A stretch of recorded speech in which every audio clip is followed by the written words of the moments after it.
using the correct fee schedules and having the correct fees in those fee schedules, along with properly constructed membership plans, can make your practice much more profitable.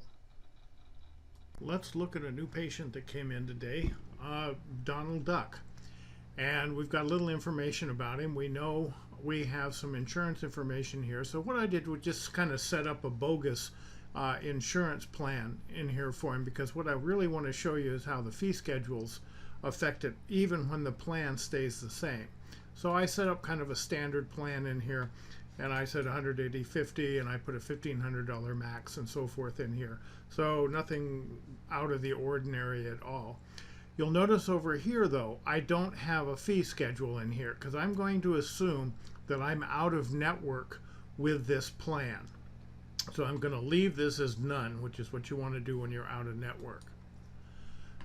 Then we want to go put a treatment plan in for Donald. So here I am, here's the treatment plan I put in. Nothing out of the ordinary, a crown, 4 composites, an exam, a prophy, and so forth. Kind of a standard new patient treatment plan.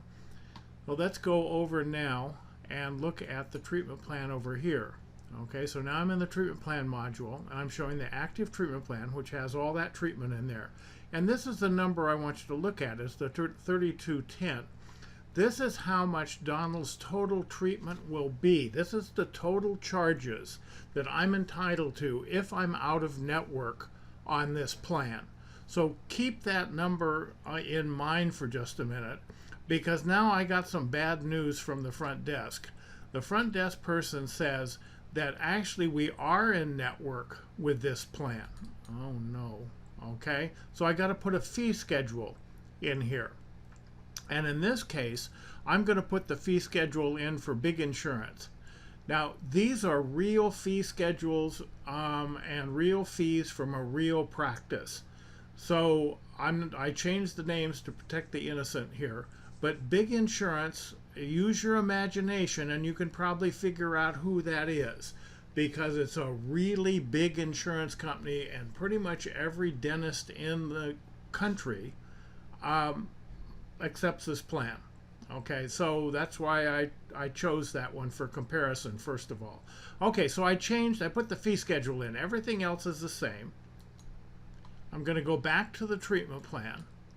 And one thing you always, always, always do is update the fees up here. Okay, so this is the same number I had before, but now when I update the fees with the new fee schedule, look what happened. I now can charge half as much, less than half as much, because I'm in network with that big insurance plan. Okay? The procedures are exactly the same, but what I can charge, the total amount that I can charge, is much less because I'm contracted with that plan. So let's go back here and look at some other ones in here. So I did that just to show you how that worked. All I did was change the fee schedule. Let me show you some other ones that I saved in here just to save time. So here I am when I'm out of network. You already saw that I maxed out the insurance there at $1,500 because, you know, we're still going to bill the insurance for the patient. Okay, here's big insurance that we were just looking at there. It drops down to $1,400. Here's Insurance One, also a big nationwide company. I do a little bit better. Now I can charge for this treatment, I can charge $1,700. Well, how about Insurance Two here? Okay, I do a lot better with Insurance Two, another big company. So you can see the only thing I changed with the fee schedules. That's why the fee schedules are so important. You want to make sure you got the correct treatment plan in there. You want to make sure you got the correct insurance in there. And then you've got to make sure that that insurance is tied to the correct fee schedules. And you have to make sure that you update the fee schedules on a regular basis. And there's a way to kind of do this on the fly. It's beyond the scope of what I want to talk about. But I want to show you one other thing here. And that's, what if we did a membership plan? Membership plans are real popular, and they should be because they're a good idea. But most of the time, they're kind of a mishmash of things that are very hard for the patient to understand, and even harder for the dental office to understand to see if you're really making any money. So I have a real simple membership plan. You can obviously do it any way that you want, but I have a membership plan that's just 25% off across the board. I'll come back and talk about this a little bit in just a second. So let's go back and compare this to here I am back here. So I can charge $32 if I'm $3,200 if I'm out of network. If I do a 25% across the board, then I can charge this amount over here. In this case, you got to look at the numbers a little bit different. Here's my UCR fees. Here's the discount I'm going to give the patient. So now I can charge $24.09. Well, if I compare $24.09 to some of these other ones, it's better than the best one in there. It's much better than these guys. So in other words, when I give the patient a 25% discount off of all fees across the board, I still do much better than I do with any of these other insurance plans. So that's kind of something to consider. And it's also extremely easy to set up this plan in Open Dental and administer it for patients. And it's very easy for the patients to understand. So let's look at this graphically for just a second. And we can see the dramatic difference it makes by just changing the fee schedules. The procedures are exactly the same. But you can say if you've got the wrong fee schedule in there, or if you have a low-paying PPO fee schedule, it makes a dramatic difference in the total amount that you can charge the patient. The next thing to notice is that the membership plan is better than any of the PPO plans. And do this comparison yourself. But typically this is true. It usually is much better than the plans that you're participating with. And then lastly, notice that the only thing worse than any of these plans is the no patient over on the far right hand side.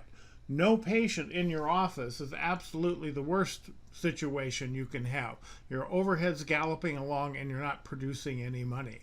But think about both the difference the fee schedules have and the importance of having accurate fee schedules, and also the effect of having a membership plan, or the benefit of having a membership plan. Now think about this for a second. I've got a membership plan that allows me to make more money than I can with any of the PPO insurance plans, even the good ones. And yet I'm going to turn around and try and talk Donald Duck into paying $300 or $400 a year for this plan. I think that's a little backwards. I think, if anything, we ought to give Donald money so he'd sign up for the plan. I mean, this is crazy. People are trying to figure out how they can lose the least amount of money, when what they really ought to think about is how can I get more people in this plan? Because this is far better than any of the managed care that I'm doing. We need to think about this a little bit differently. Okay, maybe you don't want to give Donald money so he'll sign up for your plan, although that would make economic sense. But what if you did something else as far as the dues for your membership plan? What if you told the patient your membership plan is going to cost you a $50 contribution to whatever charity you like? I happen to like the Humane Society. So you patient, you Donald Duck, are going to make a $50 contribution, which is deductible because it's charitable, and it shouldn't be to a political organization. It needs to be to a real charity. And again, I kind of like the Humane Society, but if you don't like the Humane Society, it can be something else. Or give the patient a couple choices. But you're going to make a $50 contribution to a charity in order to sign up for our membership plan. So it's not free. They have to sign up for, they have to give money to a charity, but not very much money. You think about the impact that that has on patients. Nobody has ever given them anything like this before. I think it gives them something to think about. There is a little cost involved, so you're not giving this plan away for free. It's free to the office, but you're coming out smelling like a rose. Do you think patients spend very much time talking about your office with their friends? Probably not, unless you do something pretty bad to them, give them reason to complain. But here's a really positive thing that's totally different than what any other office has done for them. So they have a membership plan where I save 25%, and the only thing I have to do is give $50 to the Humane Society.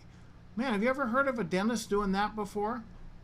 I don't know. I think it gets you talked about. Remember on Star Trek they had a primary directive, something about don't interfere with other societies? Well, your office needs a primary directive too, and your primary directive is no patient leaves the office without scheduling the next appointment. That's just good practice management, and a good membership plan helps make this happen. Here's some take-home notes here for you.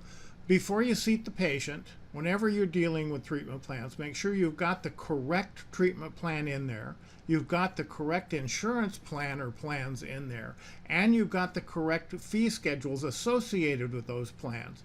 And make sure that the fee schedules are correct too, need to be updated periodically. And then don't forget to update the fees when you're in the treatment plan so the new fees or fee schedules take effect. Think about membership plans. They can really work, but think about them a little bit differently. Do them a little bit differently than other people do. And I think it makes your practice stand out. It gives people something to talk about, and it gives people a reason to come back. It helps build the practice. We only consult with offices that are using open dental software, but regardless of what software you're using, I think these same things in this video apply. Check your fee schedules, make sure you're using them correctly, and think about a membership plan. I think it'll really help your practice. If you are using open dental and you think you need a little extra coaching for the staff or for the doctor, by all means give us a call.